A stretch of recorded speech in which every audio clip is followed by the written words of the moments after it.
You know, I think what the U.S. has to do is it has to follow the example of Brazil and West Texas. So what did Brazil do? Brazil really truly decided that it wanted to beat the rest of the world.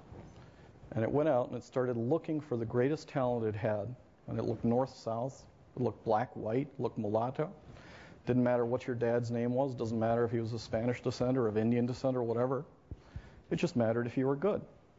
And they took those kids in first grade and third grade and sixth grade and eighth grade, and they trained them, they made them national heroes, and they went out and they beat the rest of the world.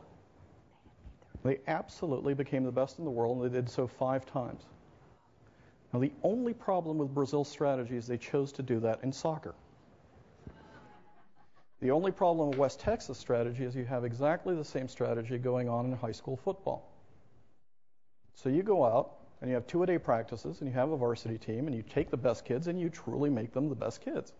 And you have standards, and you pay attention to them, and the coaches get fired if they don't present, if they don't win. South Korea did exactly the same thing during the Brazilian period and the West Texas period, but they did it in science and math. Yep. And the net effect of that on the country is they went from earning 1/5 of what a Mexican earned in 1975 to earning 5 times more today.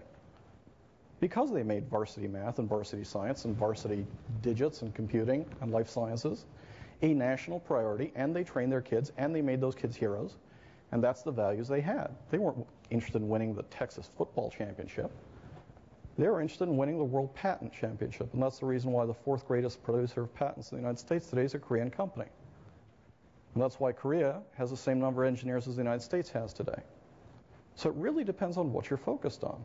And if we keep saying, hey, everybody has a right to a high school diploma, I'll tell you what, if everybody has a right to a high school diploma, let's just print a high school diploma on the back of a birth certificate and make it valid upon the 18th birthday. Because either that diploma says you earned this, you can do this and this and this and this competently, or it doesn't.